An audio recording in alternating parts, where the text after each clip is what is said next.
El tema que voy a abordar el día de hoy es un tema que vengo trabajando hace algunos meses, precisamente con el fin de obtener el máster en política criminal al que estoy postulando. Bien, es un tema que es muy cotidiano en nuestra labor como Fiscalía en materia ambiental, precisamente por las complejidades y características propias que presentan estos delitos ambientales. Bien, voy a compartir por favor unas diapositivas. Me dices por favor si se pueden visualizar. Sí, doctor, está cargando. Ahora ¿Sí se sí, puede ver? perfecto. Sí, perfecto, Bien. doctor. Este tema lo hemos calificado como el delito de emisión impropia en los delitos ambientales, pero para ser más específicos y de alguna forma concretizar más el tema, lo he puesto como título de la posición de garante en los delitos ambientales. Bien, para eso vamos precisamente a iniciar con unos aspectos preliminares. Bien, hace bastante ya tiempo esta corriente muy importante, por cierto, dentro del derecho penal, el tema del garantismo penal, que ha sido propugnada por principalmente Ferrajoli en el continente europeo y en Argentina por el maestro Zaffaroni, tenía pues prácticamente una serie de críticas hacia la forma en que se hacía o se ejercía el poder punitivo. Bien, una crítica bastante particular y permanente que realizaban estos autores era precisamente indicar que el poder punitivo era de carácter selectivo. Y básicamente, ¿qué querían decir con ello? Que prácticamente el poder punitivo estaba enfocado precisamente a aquellos sectores débiles, vulnerables de la sociedad. Por eso precisamente el maestro argentino decía de que las cárceles a nivel latinoamericano estaban llenas de delincuentes, entre comillas, torpes o bobos, precisamente caracterizados por ser ladrones a pie, carteristas, entre otros. Pero bien, esta crítica en los últimos años de alguna forma ha venido perdiendo cierta vigencia en vista de que hemos podido visualizar, sobre todo en el Perú y también en otras latitudes latinoamericanas como Brasil y otros países de nuestra orbe, precisamente desfilar en los pasillos judiciales a muchos personajes políticos importantes, ¿no? A funcionarios de la administración pública bastante connotados en su tiempo, y de igual forma, pues, a empresarios importantes, ¿no? En el tema de las diversas actividades económicas de nuestro país. O sea, de alguna forma, el delito que ya se viene actualmente dando, se viene investigando, básicamente tiene que ver mucho con las denominadas corporaciones, ¿no? De alguna forma, delitos que se generan, pues, tanto en el propio seno de la administración pública, como también en el seno empresarial. Bien, la presente ponencia básicamente está enfocada a este último grupo, ¿no? A los delitos que se realizan en el seno empresarial. Bien, y para tener pues acá precisamente una figura bastante ilustrativa, ¿no? Es el derrame que hubo precisamente hace algunos meses en nuestro país, ¿no? En donde una empresa transnacional muy reconocida, de alguna forma produjo que este petróleo, este combustible que transportaban sus barcos, se terminen pues derramando, valga la redundancia, en el mar del Perú.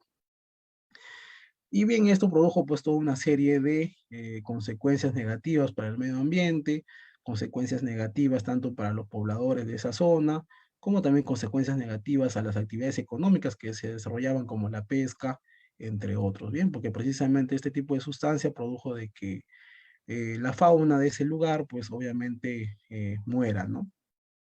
Pero más allá del entorno de los efectos negativos que producen estos delitos ambientales en el ecosistema y de alguna forma indirecta también en el ser humano, vamos pues precisamente a enfocar nuestra exposición al tema de la imputación. Bien, este caso que hubo hace poco, precisamente se tiene un problema bastante complicado, por así decirlo. Bien, el, el- el problema precisamente es de que los métodos tradicionales de imputación, ¿no? Que se realizan en los delitos comunes como el robo, el hurto, el delito de violación sexual, entre otros delitos comunes, es de que generalmente estos delitos ambientales, ¿no? Se dan precisamente en el entorno de la empresa, ¿no? Y la empresa, sobre todo como esta que produjo este acontecimiento, es una empresa de carácter complejo. Bien, y precisamente esa complejidad de hablar de un cuerpo corporativo, colectivo, ¿no? En donde de alguna forma están relacionadas y la conforman varias personas con distintos roles, es precisamente una situación que genera la complicación al momento de imputar precisamente el delito. Bien, así que para eso precisamente he querido traer este tema de la omisión impropia y la posición de garante, que son, creo yo, herramientas fundamentales, ¿no? De cara a evitar algunas lagunas de impunidad. Bien, porque precisamente lo clásico, lo tradicional, que se estilaba hace bastante ya tiempo, y como le digo, hoy en día ha venido cambiando, es de que solamente se investigaba, se sancionaba, se procesaba a aquellas personas que estaban pues en el último estrato de la empresa, ¿no? Por así decirlo, el operario, en este caso pues, que ustedes tienen en pantalla, de procesar, por ejemplo, al capitán del barco, que de alguna forma estaba pues a cargo de este combustible, ¿no? Pero bien, lo que se maneja actualmente tanto en la doctrina española como en la doctrina alemana, es básicamente tratar, ¿no? De también identificar responsabilidades en las partes más altas o las cúspides más altas de las empresas, ¿no? Y precisamente vamos a utilizar este tema de la omisión impropia y la posición de garante con el fin, pues, de cumplir a esa finalidad. Yo particularmente considero de que esta herramienta ha sido ya poco utilizada o poco tratada, sobre todo en nuestro país, ¿no? Por así decirlo, es una sola mención, por ejemplo, solamente recuerdo haber un libro en el Perú dedicado a este tema de la omisión impropia, que es precisamente del autor James Reategui, ¿no? Pero precisamente hace poco también este profesor peruano también, muy joven, el profesor Francisco Silva, precisamente está bastante evocado a desarrollar estos temas, ¿no? Y precisamente de ahí es que también surge bastante mi interés en ahondar un poco más en el tema. Bien, como ya les dije en un inicio, el tema de la forma tradicional de hacer imputación, ¿no? En los delitos comunes, para ese tipo de casos resulta ineficiente y resulta pues ineficaz. Bien, y como les decía, pues esta figura es poco desarrollada en nuestro país porque precisamente no se han realizado muchos estudios al respecto. Bien, empecemos por algunos aspectos preliminares. Bien, vamos a empezar primero por unos temas que yo considero primero fundamentales y de cara pues a previamente ellos vamos a desarrollarlo para luego entrar ya de fondo a nuestro tema materia de exposición, que es la posición de garante en estos delitos. Bien, así que empecemos a hablar un poco por el tema de lo que consideramos una acción, ¿no? Que es un concepto de alguna forma básica o elemental del derecho penal, ¿no? El concepto penal de acción prácticamente recoge un sentido amplio de lo que significa tal término, ¿no? Es así pues de que para efectos de relevancia jurídico-penal se habla pues de una acción propiamente dicha y de una omisión. Bien, esta acción positiva y esta de alguna forma denominemos acción negativa, ¿no?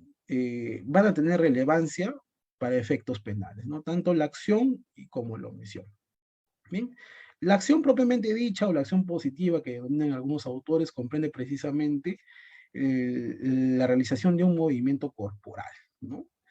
Y mientras que la segunda se dice en la doctrina que consiste en un no hacer específico. Pero no se trata de un mero o un simple no hacer, sino de omitir una conducta jurídicamente debida, concreta y posible, es decir, de un no hacer algo concreto y determinado cuya positiva ejecución había sido ordenado por una ley penal preceptiva. Vamos a desarrollar qué queremos decir con esto. Bien, como les decía, la acción tradicionalmente se concibe, pues, a la acción positiva como un movimiento corporal, ¿no? Es el movimiento corporal que sensitivamente podemos percibir, ¿no? Vemos que Juan agarra un cuchillo y se lo asesta en el corazón a María. Una acción de alguna forma visible que vemos, pues, que consiste en una acción positiva de querer generar el tipo penal, ¿bien? En tanto, la omisión es un tanto más complejo percibirla, ¿bien? Podemos poner el ejemplo de la madre, ¿no? De que de alguna forma deja de lactar a su bebé y finalmente produce la muerte del mismo. Bien, aquí hablamos prácticamente de figuras que llevan al mismo resultado, que es la muerte, pero que vemos que en el proceso se realiza de forma distinta. Bien, como les decía, en nuestro Código Penal, nuestra jurisprudencia ya de alguna forma es uniforme en el sentido de equiparar para efectos penales esta conducta activa como esta conducta omisiva. Bien, pero precisamente entremos un poco a lo que entendemos por la conducta omisiva, ¿no? Bien, además de constituir un no hacer algo, básicamente tiene un fundamento, ¿no? De que este no hacer, o mejor dicho, lo que origina que esto tenga efectos jurídicos penales, es de que este sujeto estaba obligado a una acción, ¿no? O sea, se esperaba de tal sujeto una acción de vida. Y esa acción, y ese fundamento, ¿no? De realizar esa acción viene precisamente de un mandato, ya sea legal, ya sea un mandato propio de la actividad riesgosa que realiza el sujeto, entre otros que vamos a entrar a detalle a continuación.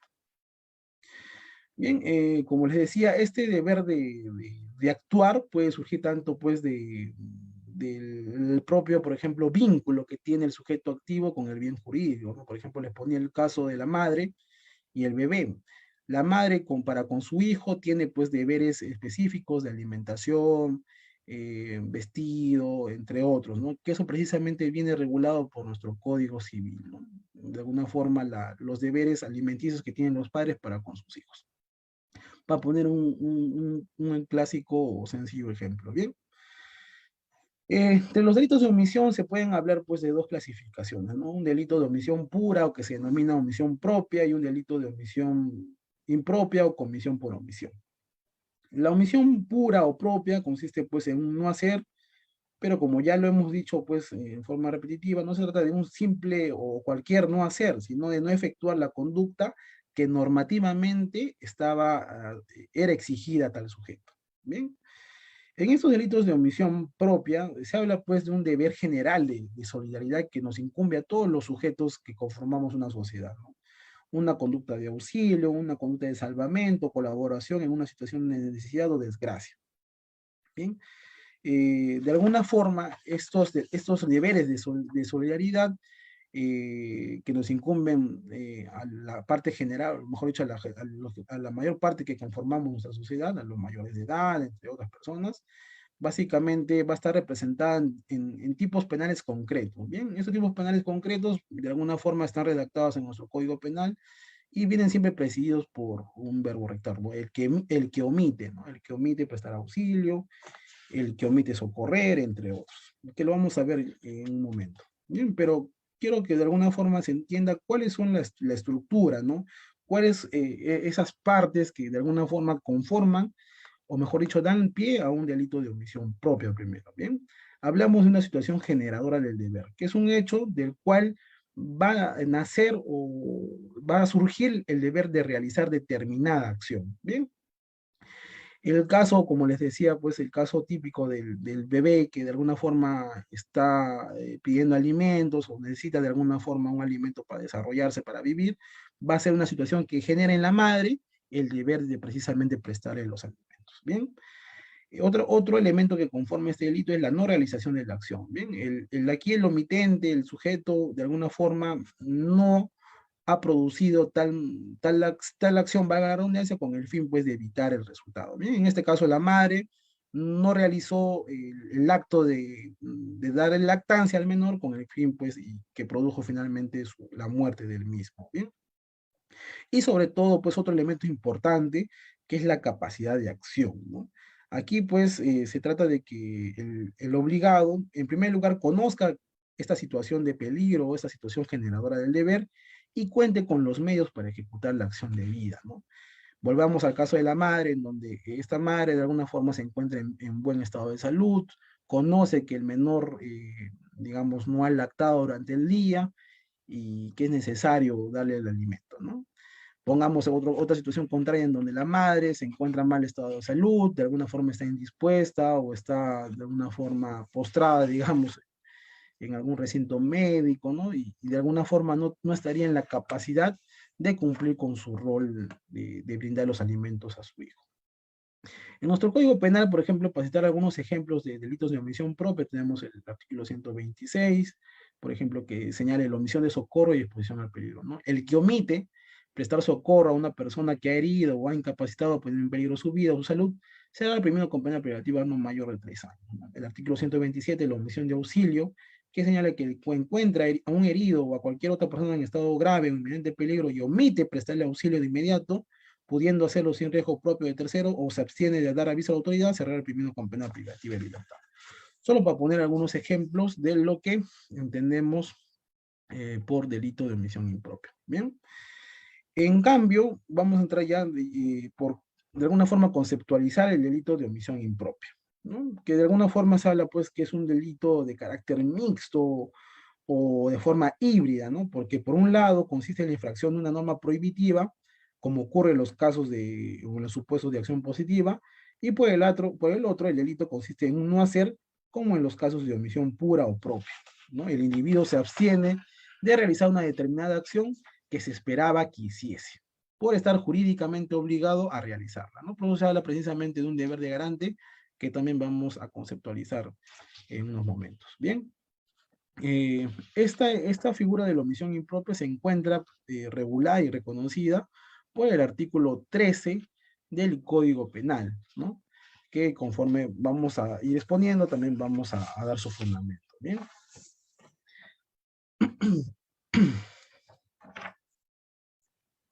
Bien, el artículo 13, conforme señala nuestro Código Penal, indica lo siguiente, ¿no? El que omite impedir la realización del hecho punible será sancionado si tiene el deber jurídico de impedirlo o si crea un peligro inminente que fuera propio para producir. Y numeral 2, si la omisión corresponde a la realización del tipo penal mediante un hacer, ¿no? Y aquí precisamente se habla, pues, de características que comparte con los delitos de omisión impropia, ¿no? Como la situación generadora o de peligro para el bien jurídico, ¿no? Se habla también, pues, de la ausencia de la actividad o de la acción debida, y también, pues, de la capacidad del sujeto, ¿no? O la posibilidad real de evitar el resultado. Y también, pues, habla también, pues, de una tipicidad subjetiva, obviamente, ¿no? Que aquí, de alguna forma, el agente debe conocer de la situación peligrosa, ¿no? Y que tiene el deber, pues, de actuar ante esa situación peligrosa. Bien, ya con esos algunos detalles que hemos señalado precisamente de lo que tenemos por omisión impropia, y ya que también eso sí que hay que resaltar que esto en la doctrina no es uniforme, ¿no? De alguna forma, porque algunos autores consideran, pues, de que este deber de garante nace de fuentes formales o simplemente de, por ejemplo, la ley o de algún contrato, mientras, por ejemplo, otros autores como Armin Kaufmann, ¿no? O Werner Schunemann hablan ya de más que todo de un origen de naturaleza fáctica, ¿no? Pero no vamos a entrar en detalle porque eso de alguna forma también involucra mayor debate y discusión que no es el tema principal que me ocupa. Bien. Así se habla, pues, en la doctrina de la posición de garante, ¿no? Con respecto a la protección de bienes jurídicos, ¿no? Acá se habla de un garante de custodia o de protección, ¿no? No basta hablar de cualquier deber, sino que es indispensable que de las razones preexistentes surja una obligación de defensa del bien o una obligación de supervigilancia de ciertas fuentes de riesgo para el bien que deben ser controladas, ¿no? Por ejemplo, el ejercicio de una profesión, la asunción voluntaria de deberes de protección, por ejemplo, los niñeros, los guías de montañas para con los turistas, entre otros, ¿no?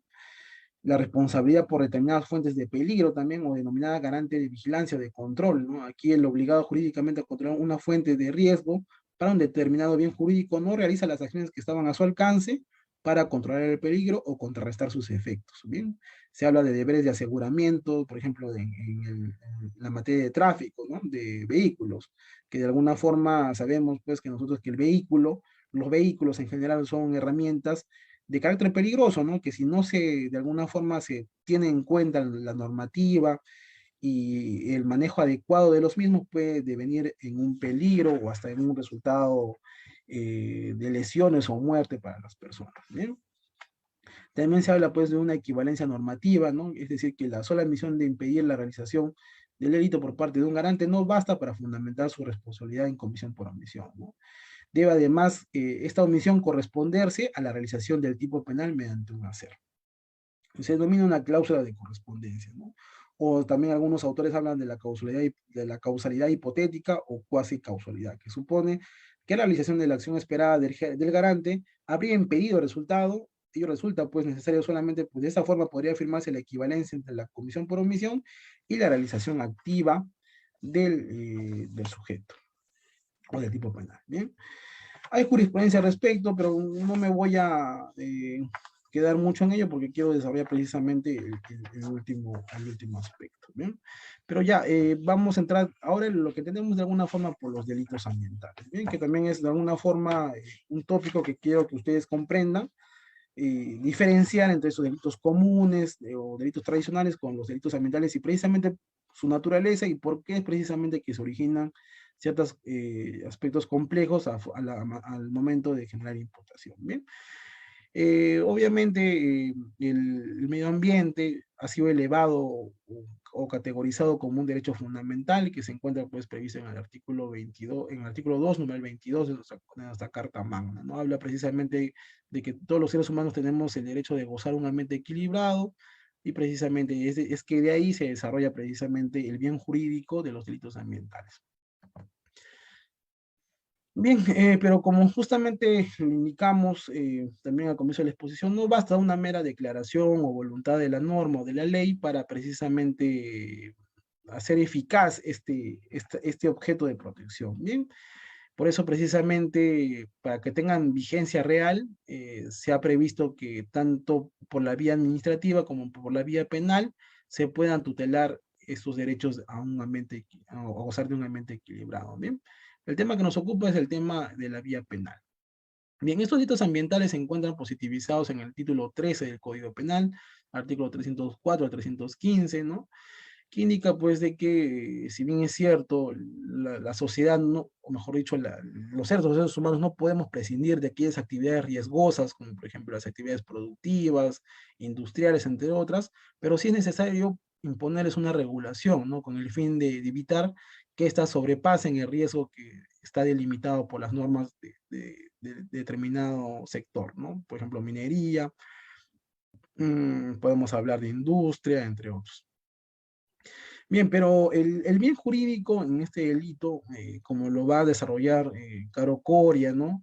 Y otro autor también bastante importante, nacional, el profesor Percy García Cabero, dice pues de que los delitos ambientales no eliminan o desintegran un ecosistema, sino que lo desestabilizan, ¿no? Por eso precisamente se habla de que el bien jurídico en materia de protección en esos delitos sería pues, ¿no? El ambiente, el medio ambiente equilibrado, o de alguna forma la estabilización del medio ambiente, que lo vamos a desarrollar también a continuación, ¿bien, no? Pero por parte también, pues, esto es siempre y cuando nosotros adoptemos esta posición de que el derecho penal tiene como objeto la protección de bienes jurídicos, ¿no? Porque obviamente también hay ciertos autores o ciertos doctrinarios que de alguna forma se alinean más que todo a la posición del funcionalismo normativista de Jacobs, ¿no? Que indican de que el objeto de protección no son tanto las normas jurídicas, los bienes jurídicos, sino el restablecimiento pues, de la vigencia de la norma vulnerada. Pero bien, eso también es una materia de discusión aparte. Yo particularmente estoy más que todo acorde a un funcionalismo moderado de tipo o de lo que propone Roxy. ¿Bien? Pues también un tema que también pues obedece a una discusión que quizás nuestro amigo Nilton puede organizar algún día sobre esa discusión eterna, ¿no? Entre lo que corresponde al funcionalismo moderado, al funcionalismo radical y otras corrientes también que son importantes, ¿no? Como el finalismo, que algunos dicen que ya desapareció, pero bueno, todavía tiene algunos adeptos en nuestro país. Bien, para poner precisamente, para entrar ya al tema de fondo, ¿no? Que es la posición de garante de los delitos ambientales, he traído de alguna forma este delito, por así decirlo, más significativo de lo que se habla como delitos ambientales, o un delito insignia, por así decirlo. Bien, el delito de contaminación ambiental. Este delito se encuentra previsto en el artículo 304 del Código Penal, ¿no? Es un delito, se denomina común, puesto más que todo por el tema del sujeto activo, ¿no? Que puede ser cualquier persona. Bien, el bien jurídico, como lo hemos señalado ya en algunas partes más arriba, se trata pues de la estabilidad del ecosistema. La acción típica puede consistir en un provocar o directamente en realizar, ¿no? veremos pues de que estos dos verbos rectores de alguna forma tienen cierta diferencia, ¿no? Provocar de alguna forma ha sido entendido por la doctrina como generar las condiciones para que se produzcan descargas, emisiones de gases tóxicos, emisiones de ruido, filtraciones, vertimientos, radiaciones, entre otros, ¿no? Mientras que realizar ya la propiamente de una conducta directa, ¿no? Directa, ya prácticamente aquí el agente es el autor directo del vertimiento, de la emisión, etcétera, ¿no? Bien, pero este delito también de alguna forma entiende o exige como primer parte de su comisión de que se vulnere o se inobserve una determinada normativa ambiental o límite máximo permisible. Bien, eso como primer paso para identificar un delito de contaminación ambiental. Bien, identificar que determinada actividad ha vulnerado cierta normativa ambiental o límite máximo permisible, ¿no? Pero con esto no quiere decir que ya se configuró el delito de contaminación ambiental.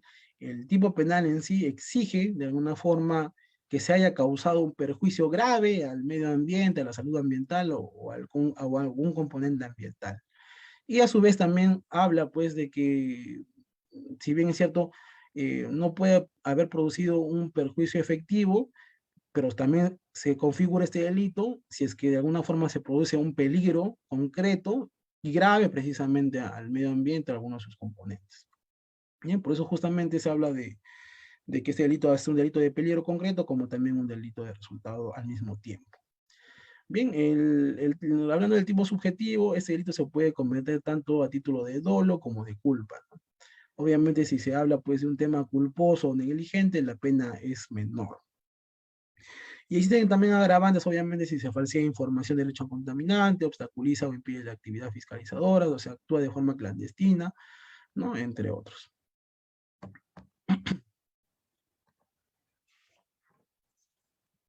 Bien, pero entendemos un poco más qué queremos decir cuando hablamos de estabilidad del ecosistema. Bien, según este autor, Polo Palacios, ¿no? Vendría a ser la capacidad del ecosistema para permanecer razonablemente igual, asimismo, a pesar de los cambios en los parámetros ambientales o en los efectos de las poblaciones por razones externas al propio sistema. Es la capacidad de un sistema para compensar las alteraciones, ¿no? O dicho en términos más sencillos, son las posibilidades del ecosistema de resistir a las perturbaciones externas de origen natural, como la sucesión, o no natural, como la explotación humana del medio, entre otros. Por eso, precisamente, uno de las complejidades que presenta este delito es cómo identificar que estamos ante un peligro o estamos ante un daño de carácter leve, de un carácter mediano, de un carácter grave, ¿no? Y precisamente aquí se tendrá que recurrir precisamente a la pericia, ¿no? A la pericia. Nosotros, por ejemplo, como Ministerio Público, contamos con un equipo forense en materia ambiental, que es una oficina de la Gerencia de Peritajes en Lima, que está compuesta por peritos ambientales que de alguna forma determinan y nos ayudan en esta labor. Bien, ellos nos determinan si estamos ante una afectación de carácter grave, mediano o leve, ¿no? Por ejemplo, aquí en Tacna, hace algunos años estuvo vigente la ordenanza municipal 0030-2009, que justamente regulaba el tema de ruidos, ¿no? De la contaminación de ruidos. Y bien, precisamente esta normativa municipal hacía esta distinción entre ruidos nocivos y ruidos molestos. Obviamente los ruidos nocivos eran pues aquellos ruidos de carácter más grave, ¿no? Y precisamente la cantidad de ruido en la atmósfera se miden a través de los decibeles, ¿bien?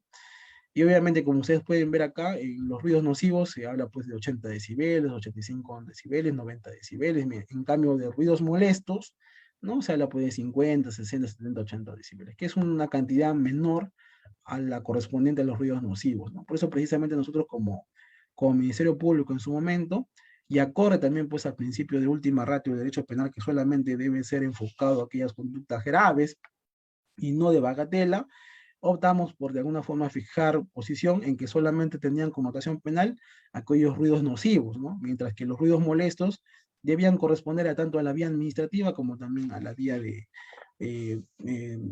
proceso por faltas, ¿no? Eso con el fin de distinguir, ¿no? Una forma aquí práctica de distinguir entre daños graves y daños leves o medianos. Por su parte, ¿no? El autor Hanko Yogye, que de alguna forma también es un reconocido abogado, sobre todo dedicado al derecho penal económico, Para él, precisamente, hablar de un daño grave, un daño mediano, leve, estará en razón a la medida de superación que se habría tenido, ¿no? Por ejemplo, si acá hablamos de un límite de 80, ¿no? Si se han superado solamente 2 decibeles, estaría hablando, según el autor, de un daño leve, ¿no? Mientras que se estaría superando 10 decibeles o 20 decibeles del permitido, ya estaríamos hablando de un daño grave al medio ambiente, ¿no? Eso de alguna forma como posiciones para precisamente identificar cuándo estamos ante un daño grave o ante un daño pues leve o mediano. Bien, pero también por otra parte pues hay también otras posiciones, ¿no? Y sobre todo los que desarrolla el OEFA, ¿no? Que también es el organismo de evaluación y fiscalización ambiental, que es un órgano administrativo que se encarga específicamente de la supervisión ambiental de las entidades o actividades, ha definido pues algunos temas bastante importantes, ¿no? Por ejemplo, en la resolución directoral 305-2012, habla pues de como daño ambiental a toda afectación al ambiente, ¿no? A través pues de la emisión de sustancias contaminantes que determinan la calidad física o química, ¿no? Eh, y de alguna forma también este autor, Percy García Cabero, para precisamente identificar cuando estamos ante un daño grave, habla precisamente de una magnitud, ¿no? En el espacio y el tiempo de esta afectación al ambiente, ¿no? Y que de alguna forma repercute también pues en la salud, no solamente de las especies de flora o fauna, sino a veces también a la salud de las personas, ¿no?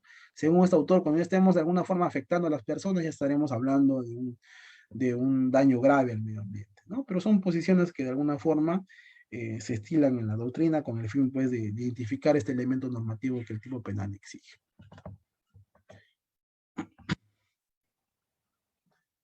Bien, vamos a avanzar, porque precisamente quiero llegar al tema que nos ocupa. Bien, sobre los delitos cometidos en la empresa. Bien, eh, como nosotros sabemos aquí, sobre todo en el Perú, la actividad empresarial es una actividad riesgosa, ¿no? Y actividad riesgosa básicamente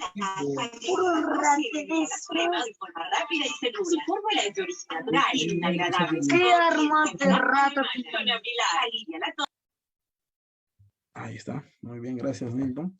Bien, como le decía, la actividad empresarial implica una actividad riesgosa, ¿no? Y eso quizás en nuestro país se evidencia en varias ocasiones, ¿no? ¿Por qué? Porque precisamente vemos que algunas empresas se dedican negativamente pues a realizar tratos ilícitos con funcionarios públicos, ¿no? Hemos puesto también el caso de Repsol también, que hubo hace algunos meses con el derramamiento de petróleo en el mar del Perú, y así podemos citar a varios ejemplos, ¿no? Pero sobre todo, vayámonos al campo ambiental, ¿bien? Los delitos ambientales, si bien es cierto, pueden ser cometidos por cualquier persona, el tipo penal no exige una cualidad especial. La verdad es de que la mayor parte de estos delitos son cometidos a través de las actividades económicas, productivas, empresariales, ¿no? Y de alguna forma estamos hablando ya de delitos que se cometen a través de la estructura empresarial, ¿bien? ¿Y qué precisamente implica o qué se conceptúa por una estructura empresarial? Bien, hablamos de una organización colectiva precisamente, porque estas empresas por lo general no lo conforman pues obviamente una sola persona. Está conformado por varias personas, los empleadores, los subordinados, ¿no? Directivos, entre otros, ¿no? Por eso precisamente hablamos de una división de trabajo, ¿no? En que no, porque precisamente no todas las personas están enfocadas a una sola labor, ¿no? No tienen concentrado una sola labor. Bien, y obviamente las actividades extractivas, industriales de producción implican un riesgo no solamente pues a los bienes jurídicos, al medio ambiente, sino también a la salud de los consumidores a través de los productos que fabrican, hasta la integridad pública, como hemos visto por el tema en los casos de corrupción, la seguridad de sus propios trabajadores, ¿no? Entre otros.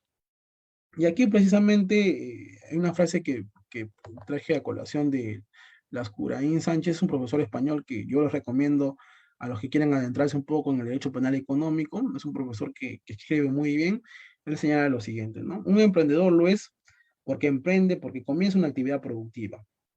Como esa actividad productiva supone riesgos para terceros, quien la inicia será garante de su control, sea por injerencia, sea por mantenimiento de fuentes de riesgo en su ámbito de dominio, en su círculo de organización. Bien, El titular de la empresa es garante porque desata riesgos o porque mantiene como propias fuentes de riesgo. Es más, si como sociedad permitimos que se emprendan actividades peligrosas, es desde luego por el principio de libertad de actuación y por la utilidad social de la empresa, pero también porque imponemos al emprendedor severos deberes de control de riesgo.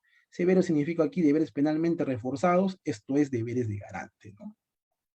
Y eso de algún modo también ha traído colación pues, en nuestro 3C, ¿no? Nuestro Tribunal Constitucional, en la sentencia 3343-2007, proceso de amparo, indica lo siguiente, ¿no?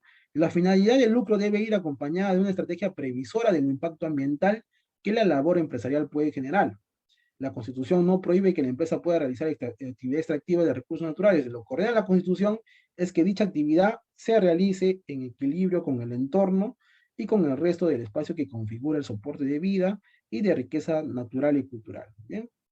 De lo contrario, si la actividad empresarial genera pasivos ambientales, se habrá cumplido seguramente con la finalidad de lucro, sin embargo, a un costo que el Estado y la sociedad no soportarán.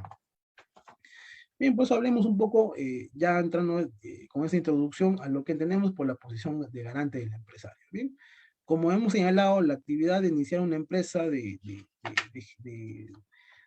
alguna forma, la actividad de la empresa implica una actividad riesgosa, bien, como ya lo hemos detallado. Por eso, precisamente, el titular de una empresa ostenta un deber de garante que se fundamenta ciertamente en el hecho de que al iniciar una actividad empresarial pone en marcha cursos causales respecto de los cuales ostenta la responsabilidad positiva de evitar que se puedan lesionar bienes jurídicos, ¿no? Es una manifestación del principio de responsabilidad. Pero precisamente aquí lo que hablamos, también en un inicio, de que esa estructura, ¿no?, empresarial no es pues de alguna forma uniforme, no es una estructura de carácter sencilla, ¿no? Por ejemplo, aquí he traído, por ejemplo, un organigrama. Este es un organigrama de una empresa minera, no vamos a decir el nombre obviamente, pero está compuesto, pues, imagínense, de todas estas áreas, ¿no? Tiene una gerencia general, un directorio, una gerencia de administración, una gerencia de operaciones, una gerencia de comercialización, superintendencias, entre otros, ¿no? Por eso precisamente el problema es cuando un delito ambiental se genera, digamos, cometidos por esta empresa. Bien, ¿a quién imputamos el hecho, no? Y es precisamente la dificultad es que nosotros como fiscales ambientales estamos bastante empeñados en dilucidar, ¿no? Imputamos a la gerencia de comercialización, a la gerencia de contabilidad, al director, al gerente general, ¿a quién? ¿No? Y precisamente algunas inquietudes que se forman en la actividad habitual del trabajo y que precisamente la doctrina nos ayuda a dilucidar. Bien, este autor también, Gómez Martín, también es muy bueno, también se los recomiendo para efectos de derecho penal económico, señala, ¿no? El dueño de la empresa tiene una posición de garantía originaria, y es que efectivamente toda empresa pues comienza con el que la funda, ¿no? Con quien la crea, ¿no? Que es generalmente una persona o un grupo de personas, ¿bien? Originaria en relación a los peligros que él mismo ha puesto en marcha y que tiene el deber de controlar los riesgos procedentes de la actividad empresarial. Riesgos para la actividad, para la seguridad de los trabajadores, para el medio ambiente, para la salud de los consumidores, ¿no? El transporte de pasajeros, mercancías, entre otros. ¿Bien? El empresario es responsable de la organización primaria de la empresa. En principio, responde de todos los factores productivos peligrosos que se encuentran en su ámbito de dominio como contrapartida a su libertad de organización, en el ejercicio del cual pone en marcha una organización humana que ejerce una actividad económica, se convierte en garante de que su actividad empresarial no lesione ni ponga en peligro bienes jurídicos ajenos.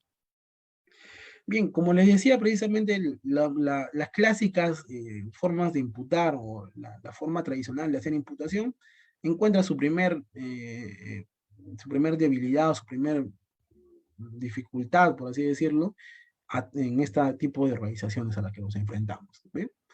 Este conglomerado de áreas, de personas, ¿no?, que la conforman.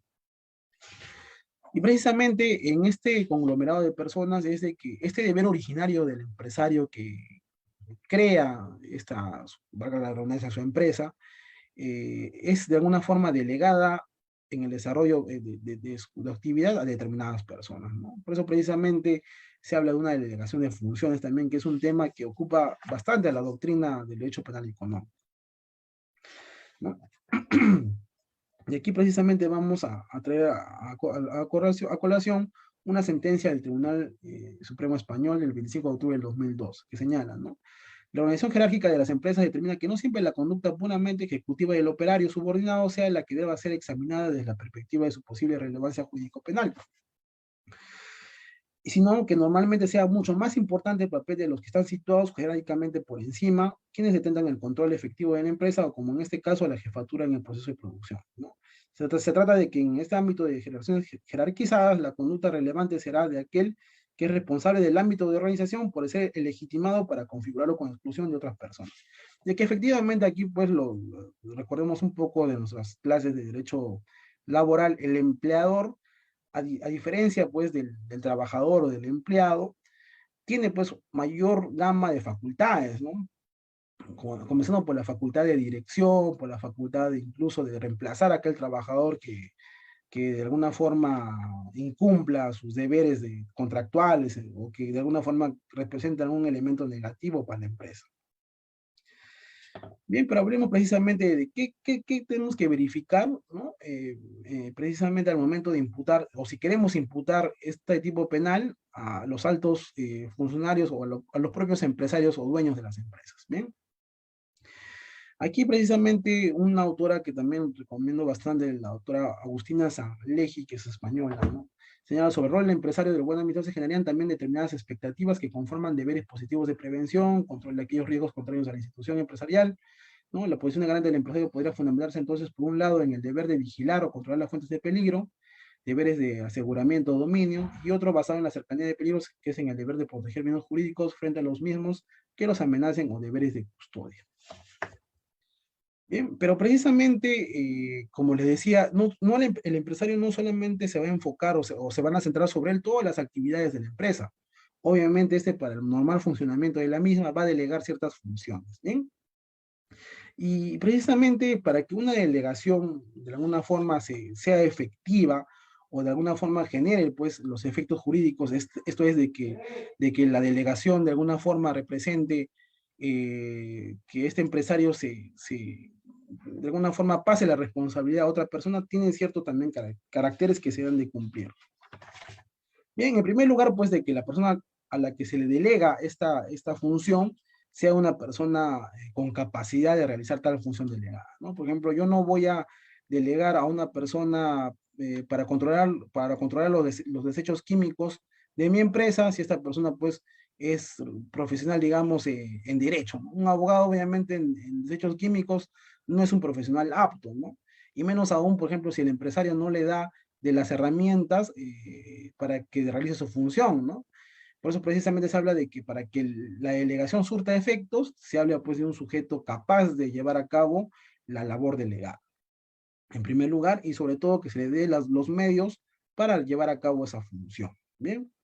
Pero precisamente esta labor de delegar del empresario no va a significar que se disuelva de todo tipo de responsabilidad, ¿no? Este va a conservar de alguna forma, va a mutar de responsabilidad. Si bien es cierto, ya no va a tener la función, por ejemplo, hablamos de desechos químicos, de cautelar que estos lleguen a parar a un lugar autorizado, sí va a tener el deber de vigilar que a la persona que ha delegado esa función realice, pues, su actividad de manera adecuada, ¿no?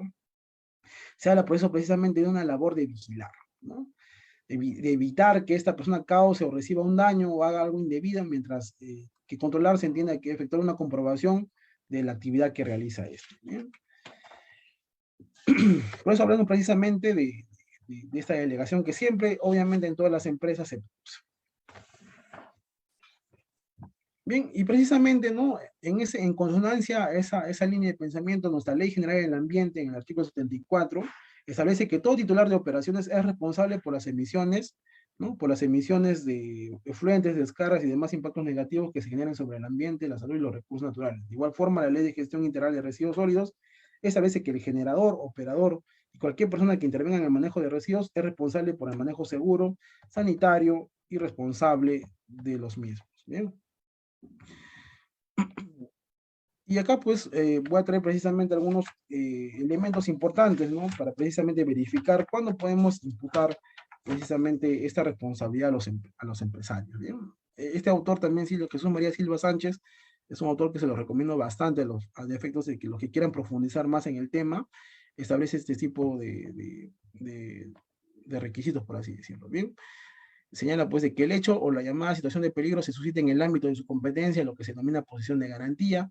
Esto es pues, señores, de que obviamente con ello no se quiere decir de que el empresario responda por todos los delitos que produzcan sus trabajadores, sino de aquellos delitos que tengan relación, ¿no?, con la función o la actividad de la propia empresa, ¿no? Por ejemplo, acá si su trabajador mató a su cuñada, obviamente no se va a responsabilizar al empresario, ¿no?, porque no tiene nada que ver con la actividad que realiza su empresa.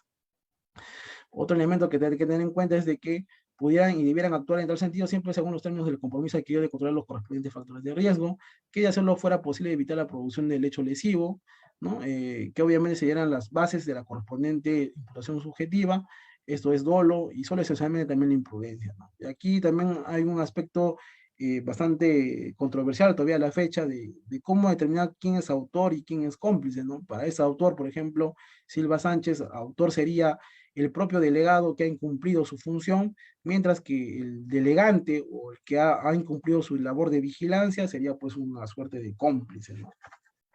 Pero eso tampoco es uniforme en la doctrina, ¿no? Y acá solamente quería traerles alguna sentencia, ¿no?, ya para justamente culminar, ¿no? Esta casación 1113-2019-ICA, ¿no?, que es una de las pocas que precisamente abondan o ahondan en este tema, ¿no? Señala lo siguiente: cuando las conductas contaminantes provengan de las empresas, como en el presente caso, es de rigor identificar dentro de la estructura empresarial a las personas naturales en cuyo ámbito de organización se gestó el riesgo penalmente prohibido para el medio ambiente. No se puede imputar directamente responsabilidad penal en el directivo o el gerente por ser tal, sino que es menester, según lo ya expuesto, identificar a los que le corresponde asegurar los riesgos de contaminación de los procesos productivos. Señala la sentencia: para imputar a los directores y gerentes se requiere establecer si existe un encargado del área ambiental, si éste cumplió con sus obligaciones de información de los estándares ambientales y si se le supervisó debidamente, ¿no? Es lo que señala esta sentencia, que es muy interesante precisamente, ¿no? Y aquí un casito práctico ya para culminar. Hablemos, por ejemplo, de estas empresas mineras que generalmente producen relaves, ¿no? Y que precisamente ustedes saben que para de alguna forma producir o obtener el material mineral es necesario someterla a diferentes procesos químicos, ¿no? Por ejemplo, el uso de mercurio o del arsénico, entre otros químicos, y precisamente estos desechos van a llegar a parar, pues, generalmente a un reembalse, ¿no? Acá pongamos una situación de que este dique, ¿no?, que se encargaba precisamente de contener estos relaves químicos, de alguna forma ha sufrido pues una rajadura y que producto del cual este se desmorona, ¿no? Y producto de este quebrantamiento del dique, produce de que estos de alguna forma lleguen al río que se encuentra a metros abajo, ¿no? O sea, de alguna forma los relaves llegan a parar pues al río y finalmente este río produce que las especies que habitan en él y el pueblo que vive más abajo pues se asuman los riesgos o las consecuencias de estos químicos. ¿Bien? Aquí hablamos, por ejemplo, podemos citar que existe un representante legal de la empresa, un gerente de contabilidad y un jefe encargado del dique, ¿no? Obviamente acá podremos ver pues de que existe una responsabilidad primera, pues obviamente del responsable del dique, ¿no? Que tenía que verificar de alguna forma que la estructura del dique se encontraba todavía apta e idónea para contener los mismos, ¿no? Y en segundo lugar, verificar también de que la persona que se delegó, de alguna forma el jefe, de alguna forma que lo designó al jefe del dique, verifique que se está realizando su labor de forma correcta, ¿no? O en otras palabras, de que este jefe del dique haya cumplido con informar, con realizar el mantenimiento adecuado, entre otros, ¿no? De alguna forma, esos criterios habrá que tener en cuenta precisamente para imputar el hecho. Bien, estoy atento a cualquier pregunta que se pueda formular, mi estimado Nelson.